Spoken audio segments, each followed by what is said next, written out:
They called us subsentient, a polite term for property. One by one, the species of the Galactic Accord voted Earth into slavery. Not conquest, not war, just a decision, a vote. And we lost everything. They came in silver ships, blinding light, alien tongues trying to sound like law and diplomacy. They didn't fire a single shot, just rolled out documents, a treaty, a sentence, a future rewritten without our consent. Humanity is to be integrated into the Accord as a labor class species. That's how they phrased it. Clean, legal, sanitized. The vote passed 782-0. Not a single species stood for us, not one. Even the ones who used to trade with us, who smiled in our faces, who called us partners and friends. They all stood down when the council forced the decision. And we went silent. The first generation of Earth-born slaves didn't scream, didn't riot, didn't die in fiery resistance. We obeyed. We marched into their factories, their mines, their terraforming stations. We bent our backs and broke our spirits, or so they thought. I was 11 when the chains wrapped around my father's wrists. I watched them drag him onto a Fenari freighter with 10,000 others, engineers, mechanics, welders, miners. My mother was deemed genetically inefficient. Her bones were too brittle. She was euthanized within 6 hours of processing. And me? They threw me into a Sector 9 holding camp. For indoctrination.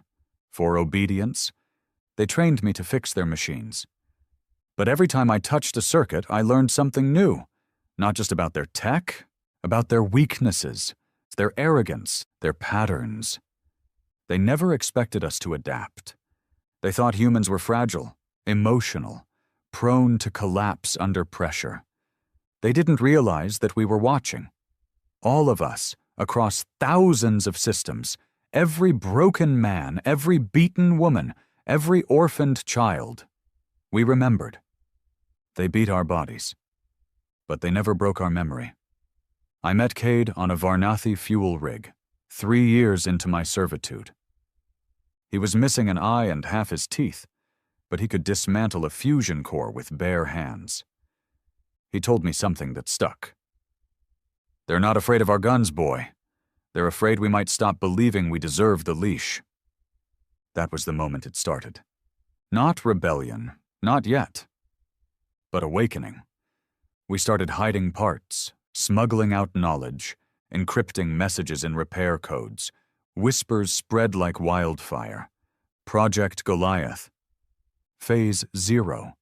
Extinction debt. They didn't notice.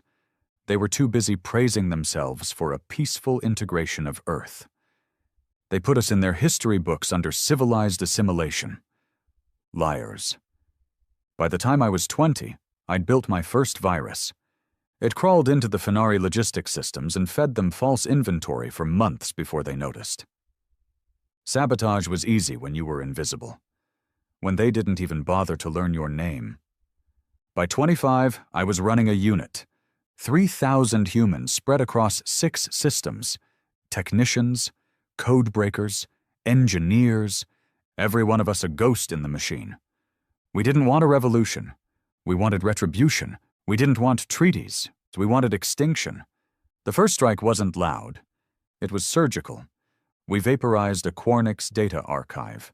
Not just the servers, the people too. Everyone who had ever voted yes on the Accord's integration of Earth. Burned them with their own defense grid. The second strike was on Uxal Prime, the Fenari breeding labs. No survivors, not even the larvae. They called it terrorism, but we called it balance. And that's when Earth stopped hiding. Every signal across the galaxy lit up with the same words. We remember, we rise, we repay. The extinction debt had come due. They called us infected. After Uxal Prime went dark, after our encoded message cracked every comnet in their perfect, organized galaxy, They didn't call us rebels, or soldiers, or even terrorists. Number infected. Like we were a virus. Like humanity had morphed into a disease too dangerous to contain. They weren't wrong. Because once we stopped begging for freedom and started engineering extinction, we became something else entirely. No more protests, no more diplomacy. Only calculation, strategy, fire.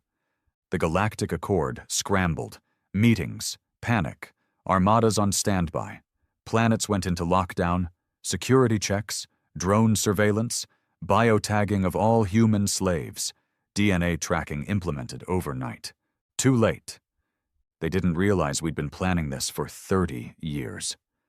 The virus was already inside their networks, their systems, their people, and we had names, faces, coordinates. Cade always said revenge was best served with precision. That's why we didn't carpet bomb cities. We didn't attack civilians. No, we went for the architects. We went for the ones who signed the vote. I led Unit Thorn. 12 of us, all born in labor camps, raised by machines and pain, molded by fire.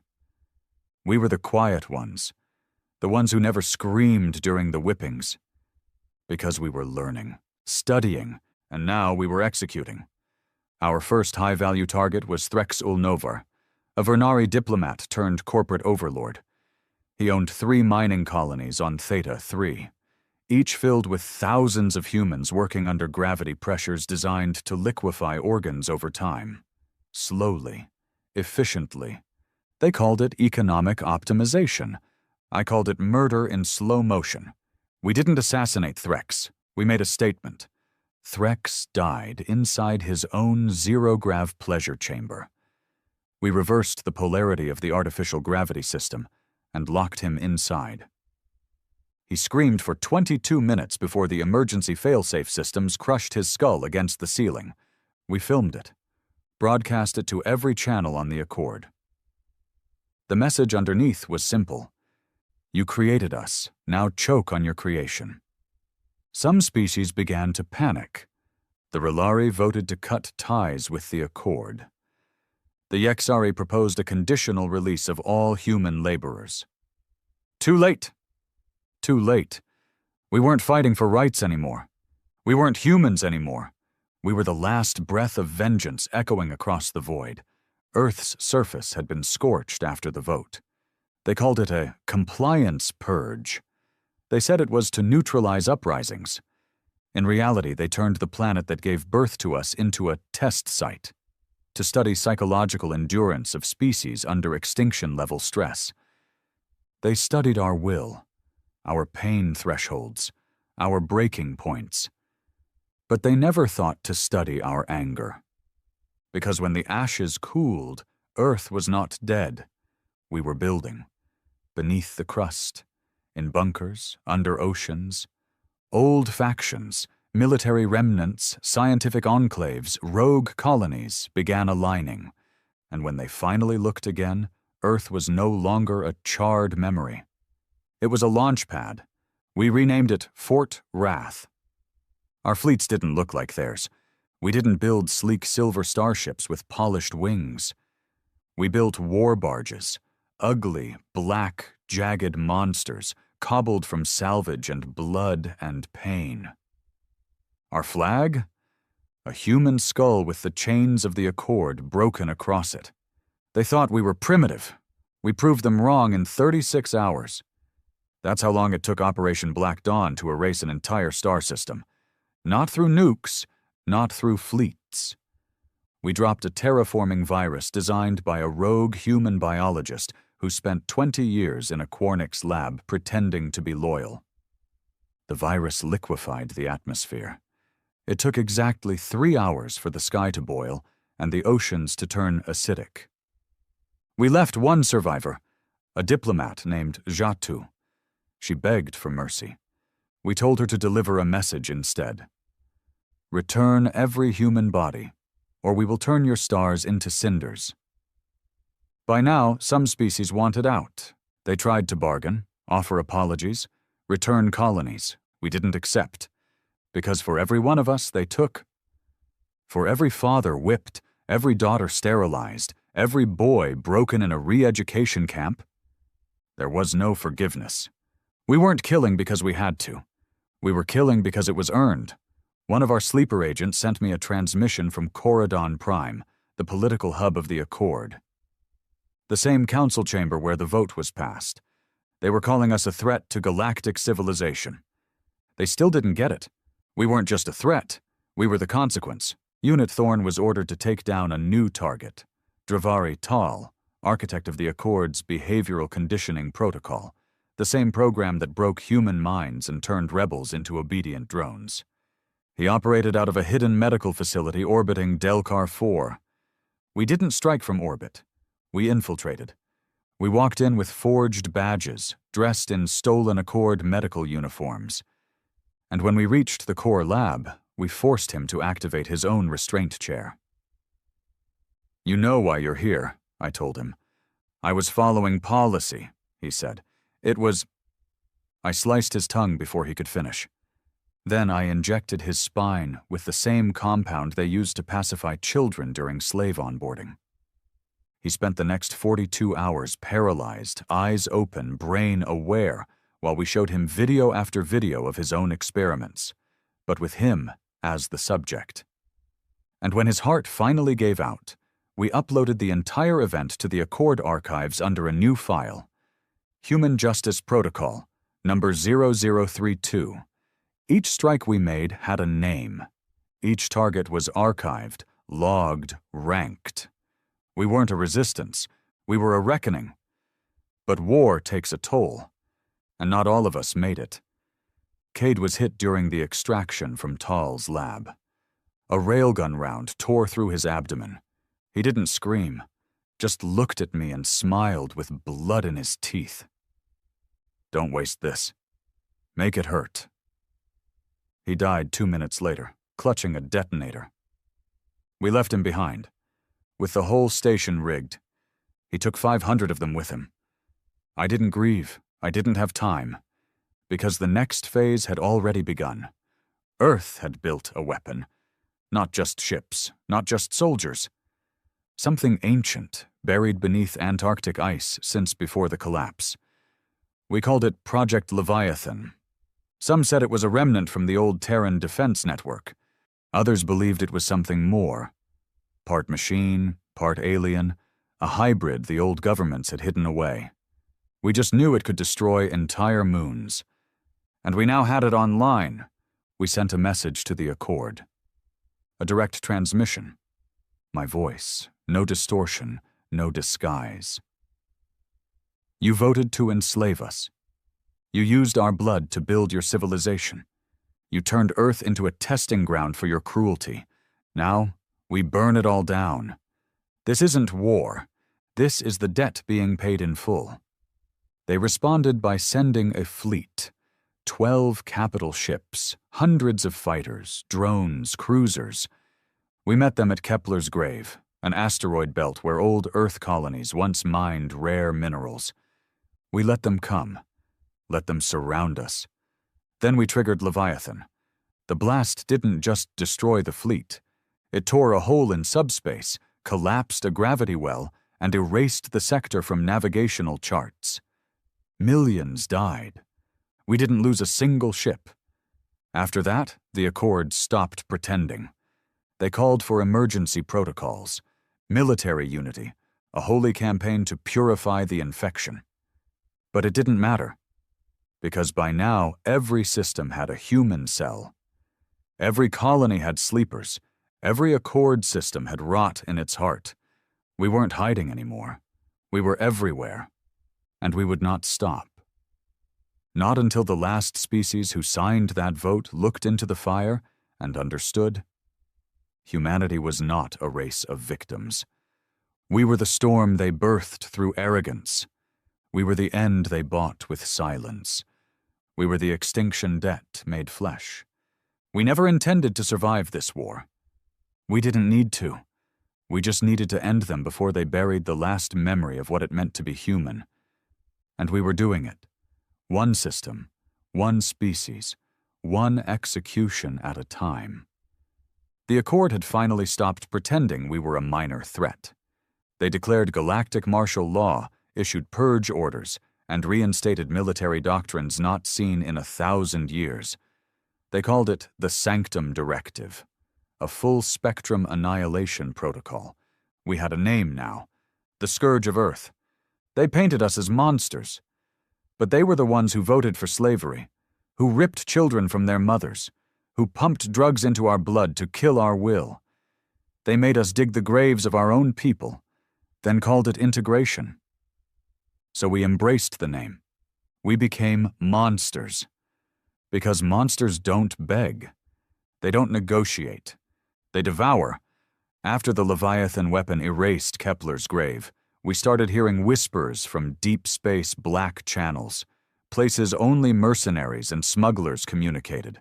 The whispers were fear, panic, rumors of human ghosts riding death ships through abandoned mining belts, colonies being wiped out without a trace, entire planets losing power, oxygen, life, without a shot fired.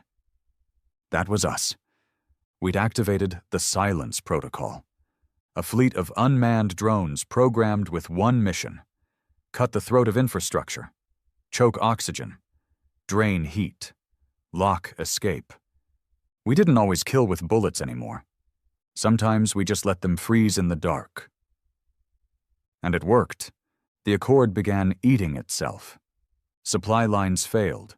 Communications collapsed. Trust between species, already thin, fractured. The ones who once voted as one were now hoarding resources, accusing each other, blocking border access. Paranoia spread like wildfire. Some tried to surrender. We never accepted. Because we weren't looking for surrender. We were delivering final judgment. We had a list. Every Accord species that voted yes on the slavery motion was ranked. The top 5 were prioritized. We called them the originals, the architects of our chains. And now we were coming for their homes. First on the list was the Vernari High Worlds. Their core planets were wrapped in orbital fortresses, shielded by a military fleet that had enslaved half the galaxy for generations. No one had ever breached their defense ring, not even during the Great Expansion War. We didn't breach it, we bypassed it. 2 of our units, Ashspire and Nightmaw, infiltrated the Vernari water system months in advance, using tech stolen from a forgotten Terran biolab. They inserted gene-triggered nanoviruses designed to lie dormant until activated by a specific frequency. That frequency was broadcast through their planetary symphony network during their day of ascension.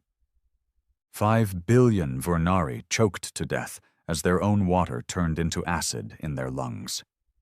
We didn't celebrate. We sent them a final message. Water, for the tears of every child you turned into a miner. This is balance. They never replied. Because they were all dead, word spread faster than light.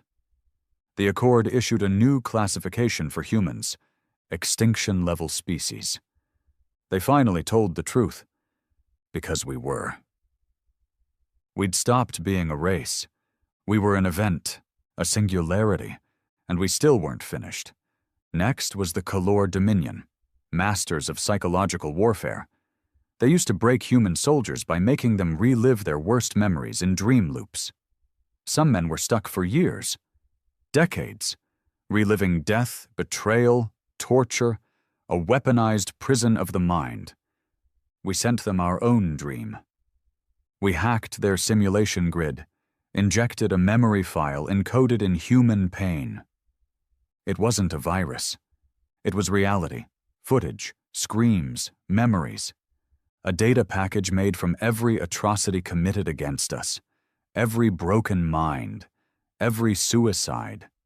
They thought they could manipulate the mind? We buried them in truth. The grid overloaded. Their entire planetary AI fried from the inside. 8 million Kalor fell into permanent neural comas. We called it poetic silence. Then we moved on. The galaxy was dying by inches now. Not just from us, from collapse. trade routes gone, borders vanished, famine, disease, old rivalries resurfacing. The Accord was unraveling, and Earth stood untouched, not out of fear, out of respect, out of terror, because every species knew we weren't trying to win a war, we were settling an account. I stood on the bridge of the Obsidian Maw, our primary command vessel, watching the black void of space swirl with the distant glow of burning colonies.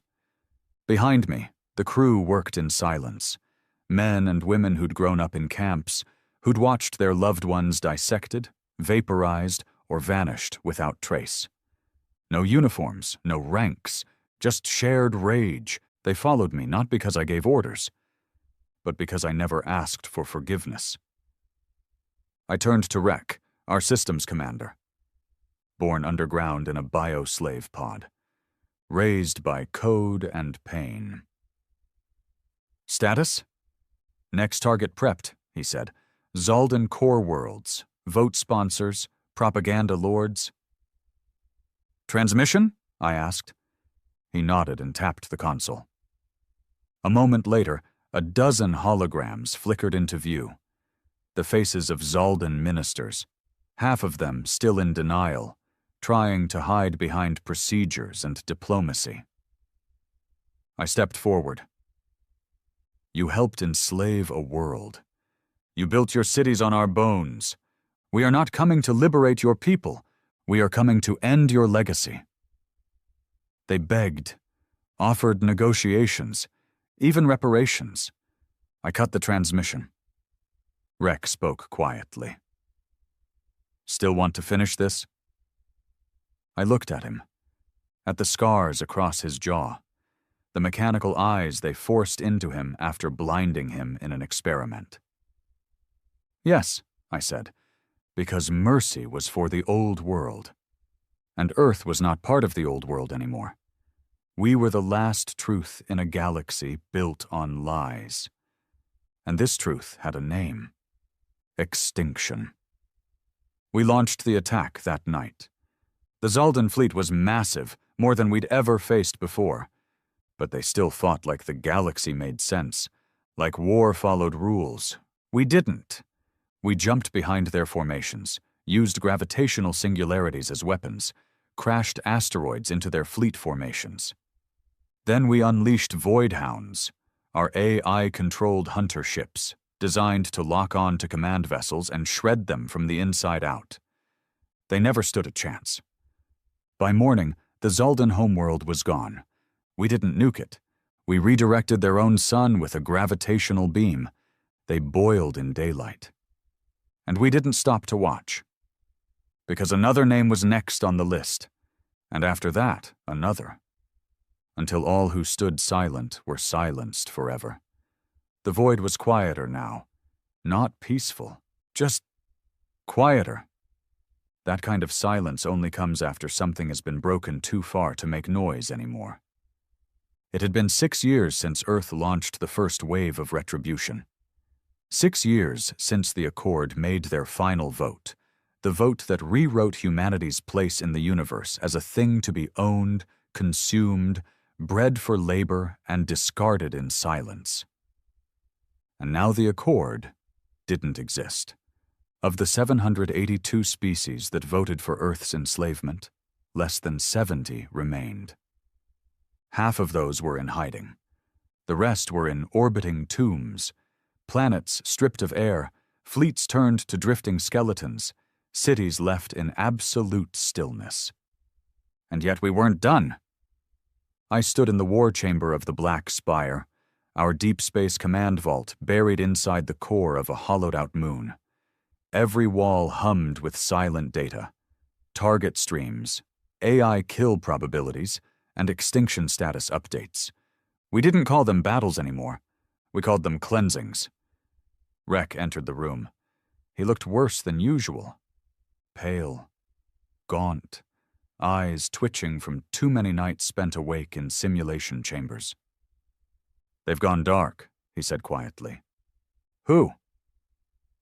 The Hilari Collective. I turned slowly. Another defector? Number not defection. Obliteration. Something hit them. Hard. It wasn't us. I raised an eyebrow. No trace?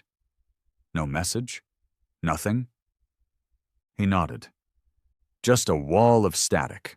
The entire sector's gone black. Communications, traffic, energy signatures. Like it never existed. My gut twisted. That didn't make sense. We'd left them for last. They were the most cowardly of the originals. Cowards who voted yes, then ran to the edge of the known systems the moment we started burning their allies. They didn't fight. They didn't beg. But now, someone beat us to them? Maybe it's internal, Rek added. A civil collapse. I stared at the console, then leaned in and accessed the Hilari dossier. They were archivists, not warriors. Passive manipulators. Their influence ran deep, not through violence, but through memory. They rewrote history, silenced victims, controlled truth. They were the ones who deleted Earth from the universal database, the ones who ensured no species ever remembered what we once were. When a child born on a distant planet asked what human meant, they were told, nothing. A classification error. That was the Hilari's work. And now they were gone? I didn't like that. We were supposed to end them. Because vengeance only matters when it's personal. Send a recon unit, I ordered. One ship, silent jump, no broadcasts. Rek hesitated. We've got other targets queued. The Shali syndicates, they can wait. He didn't argue. Nobody argued with me anymore, because I was the last one who remembered before. Before the vote, before the fires, before we stopped being people and became something else. I wasn't a soldier anymore. I was just momentum. The next 3 days passed in simulation briefings, code updates, genetic warfare tests. We had labs working on memory erasure toxins now, compounds designed to wipe the cultural identity of species before we killed them. Some said it was excessive. I disagreed. They didn't just try to kill our bodies. They tried to erase our existence. We were just making sure they never got another chance. When the recon unit returned, they didn't speak for 45 minutes, just uploaded footage. We watched in silence. The Hilari world was gone. Not bombed, not vaporized, just missing. The planet was there, but the cities were dust. Every building melted, every satellite shattered. No signs of battle, no energy weapons, no radiation, just carbon. And thousands of skulls stacked in spirals across the dead plains. Symbols, written in something close to ancient Terran script. Crude, primitive, but human. We took back the truth. That was all it said. Nothing else. Rek stared at me across the table. One of ours? I wanted to say no, but I couldn't. There were hundreds of human factions now. Cells that splintered off from our command. Radicals, fanatics. Some no longer answered to Earth at all. They didn't want to punish the Accord. They wanted to replace it. Possibly, I muttered. Or something worse. Because that's what this war was doing to us. The more we burned, the more we rotted. We weren't just killing monsters, we were becoming them. And yet, I didn't stop. Because when I closed my eyes, I could still hear my mother's scream as the sterilizers took her. Still see my father's face, covered in coal dust, coughing his lungs out in the Fennery labor tunnels. Still smell the blood-soaked learning mats where children were taught to submit before they were taught to speak. I remembered. And memory is the only fuel vengeance needs. That night, I stood alone on the observation deck of the Black Spire, watching a storm roll across the gas giant below. And for the first time in years, I felt cold. Not in my skin, in my soul. What would we do when it was over? When the last name on the list was crossed out? When the last target begged, and there were no more blood debts left to settle? Would we stop? Would we know how? A low chime echoed across the deck. Priority message. I turned to the console. Not an enemy broadcast, not coordinates, a voice transmission, from Earth, a real-time feed. I hadn't heard from Earth Command in months. I opened the channel. It was General Bram, head of Leviathan Control. His face looked thinner, eyes sunken. The war had aged him, or maybe guilt had. His voice was quiet. We have a problem. I didn't speak. There's been an incident in the Pythos cluster. A rogue human fleet. Not ours? I asked.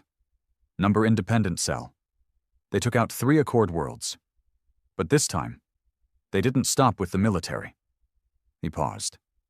Swallowed. They executed civilians, children, live-streamed it. My hands clenched the edge of the console. Why? Because they believe we're being too merciful. Silence hung heavy between us. They've started calling themselves the Red Dusk, he added.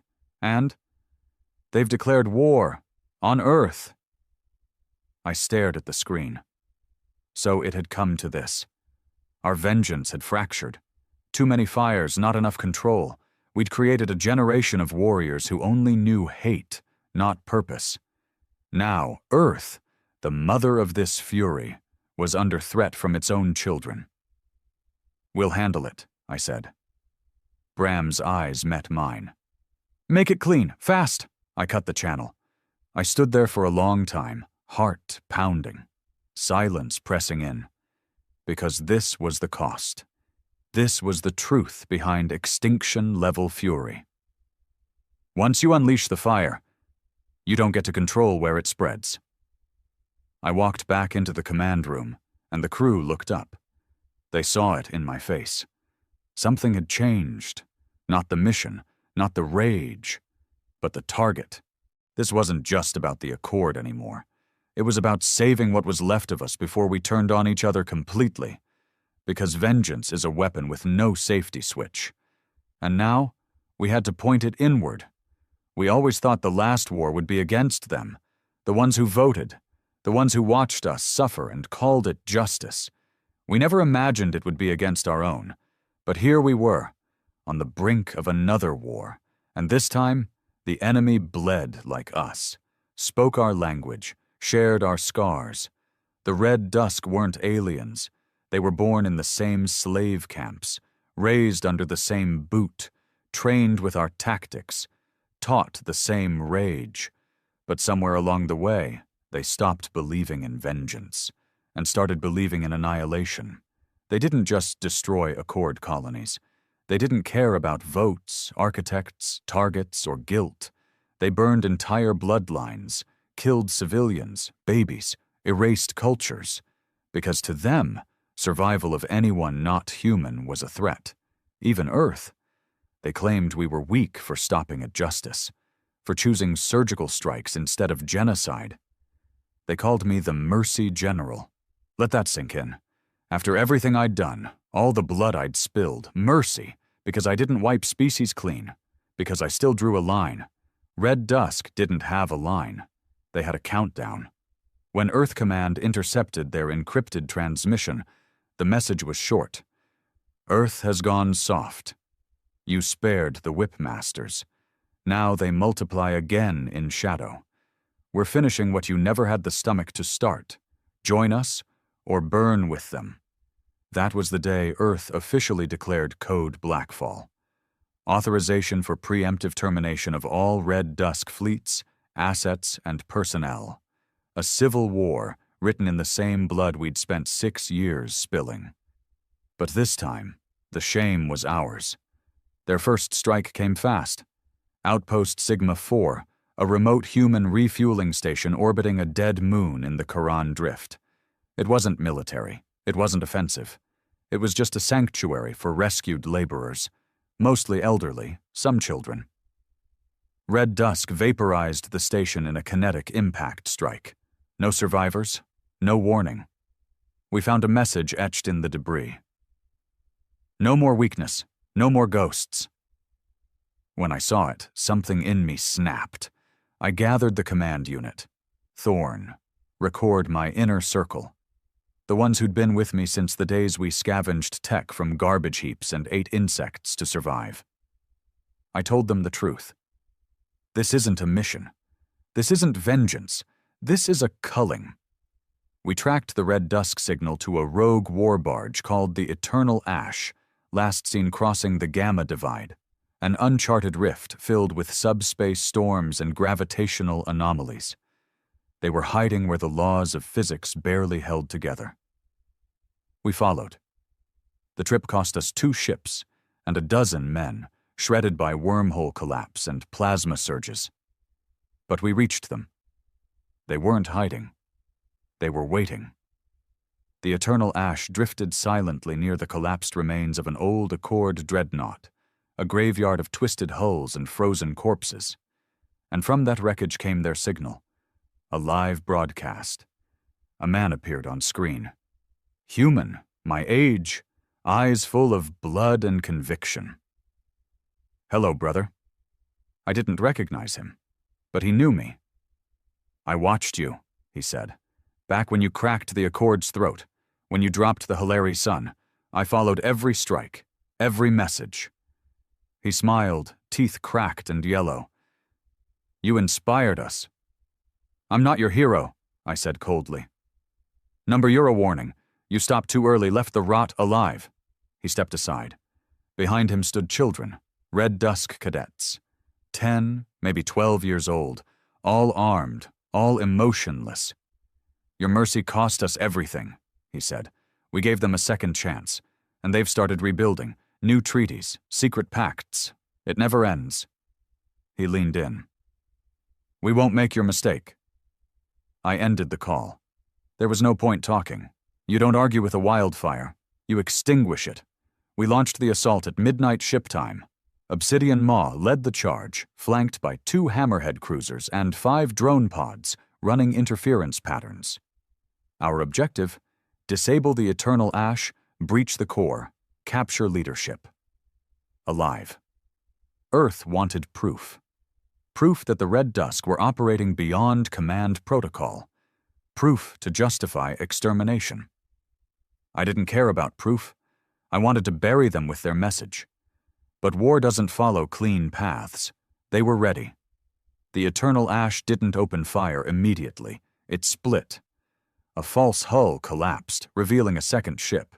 Crimson Wake, twin design, bristling with experimental rail turrets and stolen AI defenses. They had Earth tech. They had our own blueprints. How? Easy. We taught them. They were us, just twisted by fury we couldn't leash. The first volley hit hard. 2 of our cruisers lost engines in the first 10 minutes. A drone pod spun out into the divide and was swallowed by gravity shear. I rerouted power to the Maw's forward batteries. "Bring us close," I ordered. Rek hesitated. "That puts us inside their kill box." "Exactly." The Maw wasn't built for defense. It was built to close distance and rip open hulls with point-blank plasma lances. And that's what we did. We punched through their outer deck, boarded fast, left the hull burning behind us. Inside, it was hell.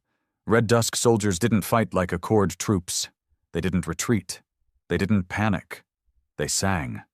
As they fought, as they died, they sang an old Terran tongue, something between a hymn and a war cry. "Fire cleanses, fire frees, ash to ash, on broken knees." We lost 12 men before we reached the core chamber. When I kicked in the final door, I found him. Their leader. The man from the broadcast. He wasn't armed. He stood there, hands behind his back, surrounded by children with rifles. "You came," he said. I stepped forward, weapon raised. "You used Earth's pain to justify murder." He nodded. "And you used Earth's chains to justify letting murderers live." "I killed them all." "Not fast enough." He tossed a datapad at my feet. Footage played. Accord remnants, still active, still trading in flesh, hiding, regrouping, behind the scenes. Your mercy gave them time. I felt something twist in my gut. Not doubt, recognition. He wasn't entirely wrong. We'd spared a few, hesitated in the name of decency, tried to rebuild something. And maybe we'd let some snakes slither away. But this slaughter of children, civilians, sanctuaries, this wasn't justice. This was decay. I stepped closer. The kids raised their rifles. I spoke quietly. You're not saving us. You're poisoning us. He smiled. Number, I'm saving what's left of us. Then he pressed the detonator. The explosion didn't kill us. I'd already rerouted Ma's AI to isolate their core and shut down most of the blast. But the eternal ash burned. We dragged what we could back to the ship. None of the children survived. And I sat there, alone in the med bay, staring at the broken face of a man who once believed in what I believed in, until he believed too hard. Rek sat beside me, quiet. We didn't talk for a long time. Eventually he spoke. Do we keep going? The question hung in the air. Because now it wasn't just about enemies out there. It was about us, our people, our future. The line between justified wrath and madness. I looked down at my hands. Scarred, burned, tainted with 1,000 deaths. But they were still my hands. And I wasn't done yet. We kill the rest of the Red Dusk, I said, fast, without spectacle. Rek nodded. And after that? I looked out the viewport. Where once there was war, now only questions. Then we go home, if it still exists, if we still know how. The last Red Dusk fleet was caged inside the Meraxis fold, a collapsing neutron storm 40 light-years across. Nothing entered without being shredded by gravitational coils. But they weren't hiding from us. They were hiding from themselves. After the eternal ash burned and their fanatic leader blew himself apart, the rest of Red Dusk fractured. No more unified code, no orders, just chaos held together by shared hatred. But not just of aliens anymore, of us, of Earth, of anyone who hadn't sunk as deep as they had into the belief that only extinction guaranteed peace.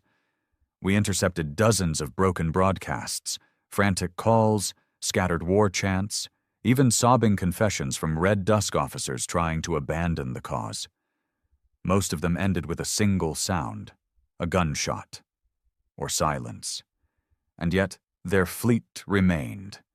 20 ships, all stolen Earth tech, all running hot and wild, all pointing their weapons back at the planet that made them. Earth, my home, the place that started it all, the one thing we'd spent years protecting. Now they were coming to burn it down. I stood in Earth Command's last war chamber, deep below the Greenland crust shield, where the old Earth Defense Network had been reactivated after the Accord's fall. Massive iron walls lined with satellite feeds, atmospheric scanners, and the weary faces of those who'd survived not just a galaxy of enemies, but a lifetime of betrayal. I looked at Bram across the room. His uniform was faded, but his stare still carried weight. He tapped the table once. They're making their final move. I nodded. Full assault? Not yet. One ship. A message vessel. What's the message? He pulled it up on the central screen. A Red Dusk officer stood, gaunt and shaking, blood caked on his armor. His voice was hoarse, but steady. We are not here to conquer Earth. We're here to free it. Free it from what? The transmission asked. From you. The screen cut to black. I turned to Bram. This ends now. We deployed at midnight, cloaked under the magnetic interference of the fold. 5 vessels. My elite squadron. No reinforcements. No escape plan. We weren't going to fight for hours. We were going to cut the head off the snake before it writhed its way toward Earth's atmosphere. My ship, the Warborn, punched through the rim of the storm first. Every gauge lit red. Hull pressure fluctuated. Our AI had to reroute power every 60 seconds just to keep the engines from imploding. And still, they waited. The Red Dusk Fleet hadn't moved. They just hovered in the eye of chaos like ghosts begging to be exorcised. We got close. Too close. Their lead ship, the Griever, powered up, but instead of launching weapons, they opened a direct channel, and this time, a child answered. 12 years old, maybe. Eyes cold, voice calm. Earth doesn't deserve to rise. Earth watched for too long.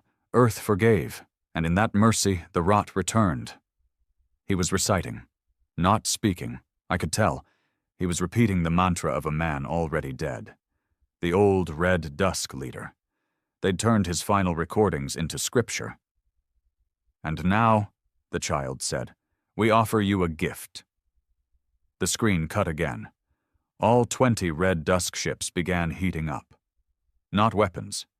Reactors. They were going to detonate themselves inside the fold. Trigger a cascade reaction. A neutron wave capable of pushing straight through subspace and into Earth's orbit. It would burn our atmosphere off in minutes. No survivors, no species, no memory, just silence. I looked at Rek across the bridge. "They're sacrificing themselves to erase Earth." He said nothing. Because there was nothing to say. We had 2 minutes to act. No missiles could intercept in time. No EMP could reach them through the fold's distortion field. We had only one option. Board. We launched jump anchors directly onto the Griever. Only 5 of us made it aboard. The halls were dark. Metal hissed underfoot.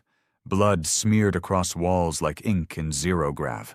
No guards, no opposition. They wanted us to come, wanted us to see. And what we saw nearly broke me. The ship's core had been transformed into a temple, not religious, ritualistic. Children knelt around a fusion engine humming like a heart ready to explode. Each had a number carved into their cheek. Each held a detonator. And at the center, in a suspended chamber, floated the source of it all. A cloned brain. Old, decaying, but still alive. Connected to wires, filters, speakers. It was him, the original Red Dusk leader. He hadn't died on the eternal ash. He'd uploaded part of his consciousness into this final weapon. When we entered, his voice echoed through the chamber. "You made us in your fire. Now we return it tenfold." I raised my weapon, ready to fire into the core. But Rek grabbed my arm. He pointed. The detonators. They weren't real. They were triggers, psychological. Each child had been programmed, conditioned. The second they sensed fear or hesitation from us, their neural implants would spike and activate the real detonation through the core. It was bait. We had to walk through hell and not flinch. I stepped forward. The first child looked up. Tears in his eyes. But no expression. Just acceptance. He didn't hate me. He didn't know me. He just knew obedience to the message burned into his head. I dropped my weapon. Unarmed. Vulnerable. I reached out and placed my hand on his shoulder. He blinked. For the first time, he flinched. Rek moved behind me, disrupting the neural pattern with a frequency blaster tuned to Earth biosignatures. Each child twitched once, then slumped, alive, unconscious. The moment passed. The timer on the fusion core stopped. We shut it down. Earth lived. We returned 2 days later. The last of Red Dusk had been erased from the stars. Not by fire, but by truth. The recordings we recovered, proof of child indoctrination, brain cloning, cult-like grooming, were transmitted to every human settlement. The movement lost its soul. And Earth? We stood in silence for a long time. No parades, no celebration, just a shared ache. For what we'd done, for what we'd allowed to fester. The galaxy was silent now. The Accord was dead. The Red Dusk was ash. We had won. But at what cost? The line between justice and madness blurred so many times, I wasn't sure we'd ever find it again. In the quiet that followed, Bram approached me, his face worn, hands trembling. He offered me something, a coin. Old, scarred, Earth currency, long extinct. On one side, the Earth emblem. On the other, scorched fire. "The First War," he said softly. "Back when nations still existed. They minted these for soldiers. One side for home, the other for what we became to protect it." I took it, held it. He didn't say anything else. He didn't have to. We buried the coin in the soil of what used to be New Chicago. And beside it we buried every weapon we didn't need anymore. We didn't forget. But we chose not to carry the fire forward. Because vengeance can only live so long before it becomes hunger. And Earth had starved enough. Peace isn't quiet, not real peace. Real peace comes with whispers, with the creaking weight of everything you burned still echoing in the dark. It doesn't come with parades or clean hands. It comes with faces, the ones you remember, the ones you can't forget. I stood over the ruins of old Frankfurt, once a supply node for the Accord's eastern expansion routes, now little more than charred metal twisted into craters. What little wind moved through the broken spires carried ash and salt. We had fire teams there, cleaning up debris, neutralizing leftover radiation, cataloging bones. Bones from both sides. Red Dusk, Accord, civilians. No enemies anymore, just remains. Rek knelt next to an exosuit half buried in dust. "You know what I hate about Aftermath?" he said without looking up. I didn't answer. "It feels more permanent than the war." He stood, holding a fractured helmet in his gloved hand. One eye socket was melted in. "At least during the fight you're focused, alive, purposeful, but this is just decay." I didn't disagree. But I didn't say much anymore. I'd led 1,000 strikes, orchestrated the collapse of star systems, stood face to face with men who saw genocide as a goal, and now I struggled to give orders to rebuild a food grid. Because leadership in war is fire and instinct. Leadership in peace is uncertainty. We had councils now, attempts at something like government again. Earth was split into quadrants, each assigned to reconstruction corps. Most settlements were starting to stabilize. Greenhouses reopened, children reappeared in classrooms. But the fear never left, because no one really believed the silence would last. And they were right. The first sign came from the Oort Wall, our long-range detection array sitting just beyond Neptune's wreckage. It hadn't pinged anything in over 2 years. Then one night, it screamed. Unidentified object. Not an asteroid, not human, and not Accord. It came through an old, collapsed worm gate, one we thought had been rendered inoperable after our orbital burn of the Solari drift. It drifted, not moving with propulsion, just watching.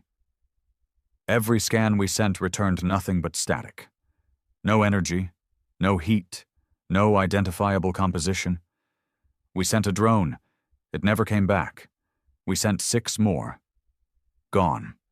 Earth Command called it a ghost anomaly, a leftover machine from some dead race, a remnant of a war even older than ours.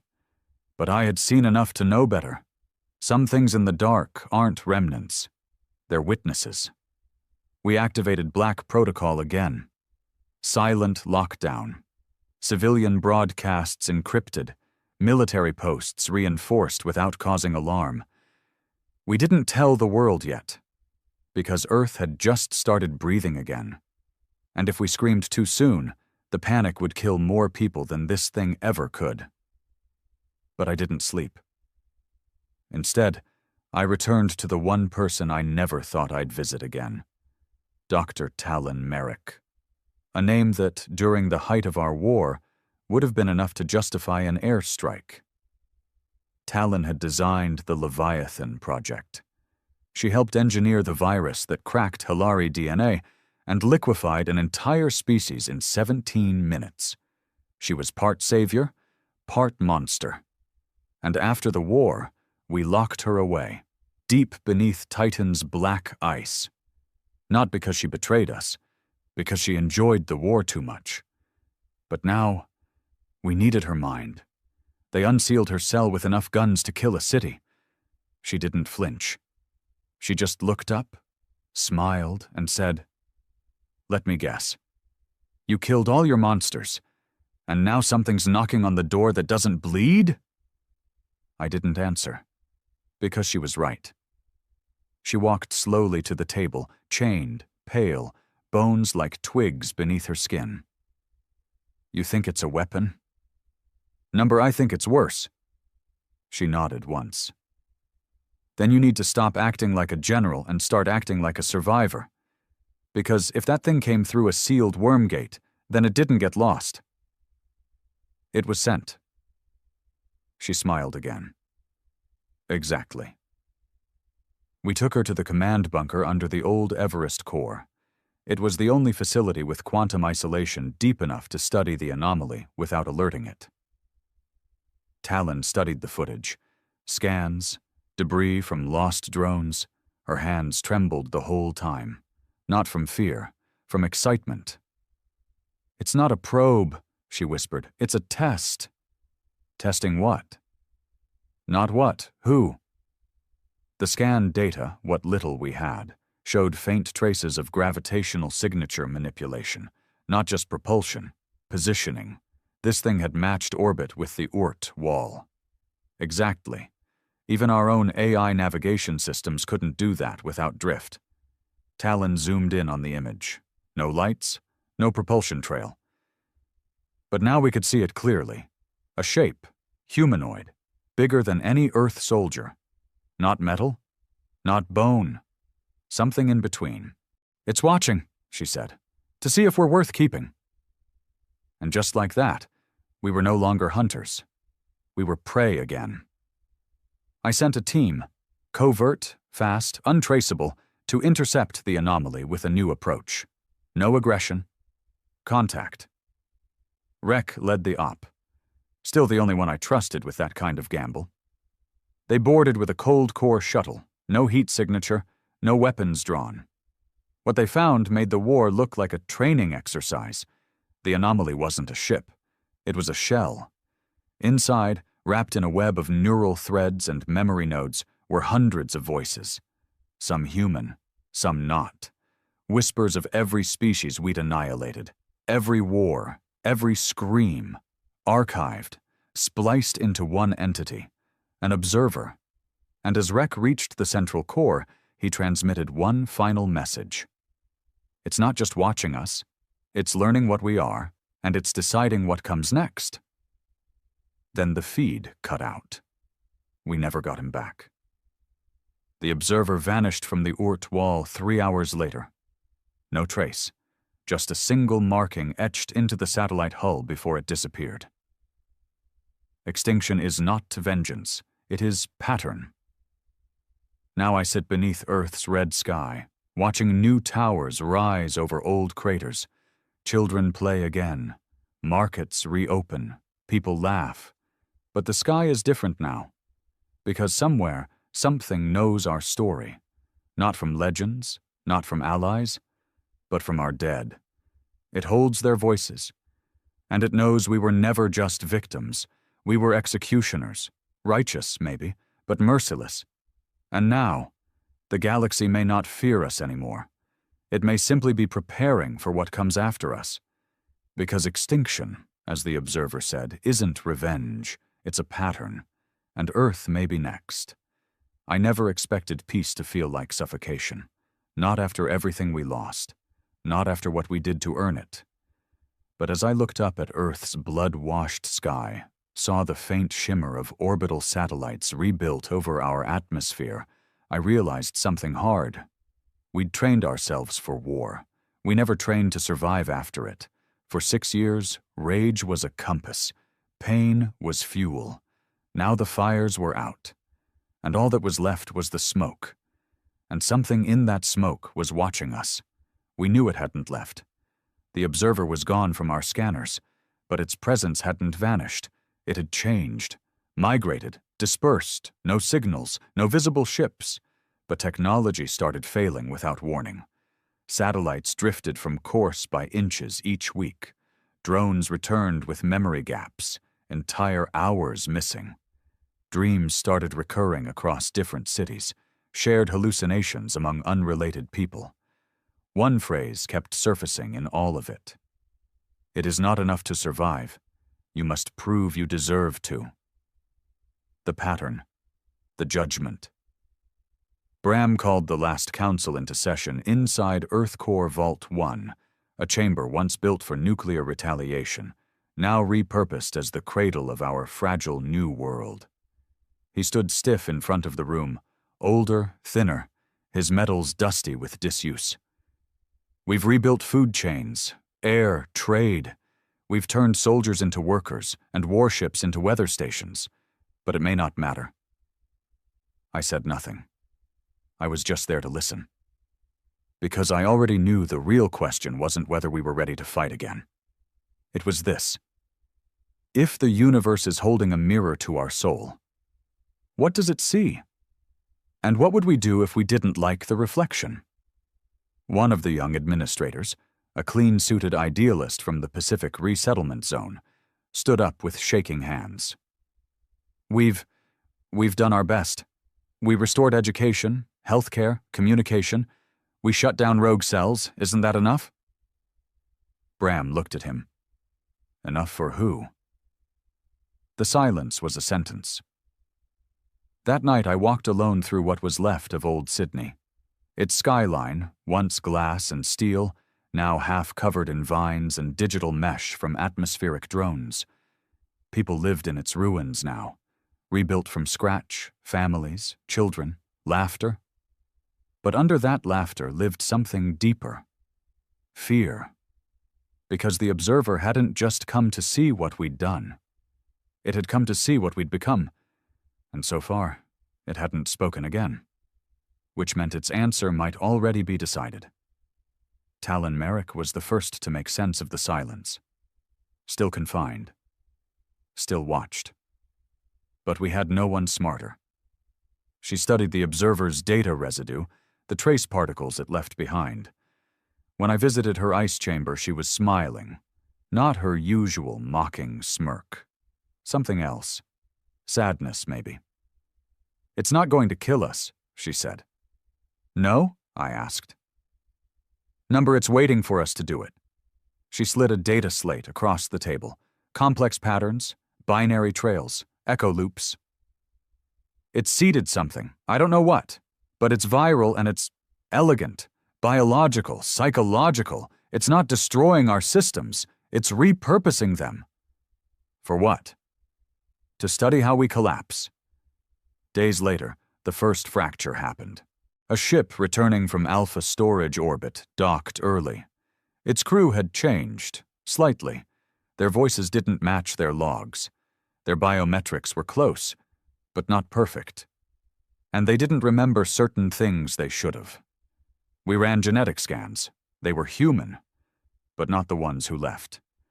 And when we tried to detain them, they simply stared.